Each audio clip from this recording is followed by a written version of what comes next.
one thing we learned today, we didn't know this before, that the pilot had been trained a year ago on this model of aircraft, the Mitsubishi MU-2, and that he was due up for renewal of that certification actually this weekend. Let's hear a little bit more from the lead investigator from the Transportation Safety Board.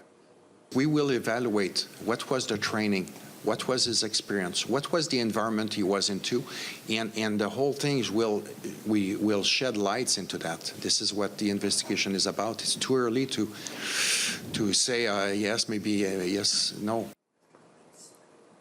Now, this plane, the model of the plane, they're also going to be looking at its history. You can just Google the Mitsubishi MU-2 and you can see that it has a history of serious problems, of being involved in accidents that revolve in fatalities. Now, the company says that over the past 8 years, the record has greatly improved.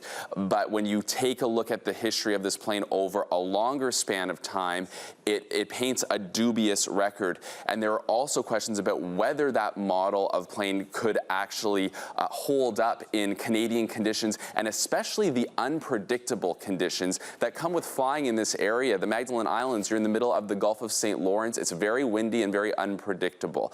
Now, the lead investigator also says that this investigation will take about a year, but he says he will take as much time as possible because they owe it to the families of the victims.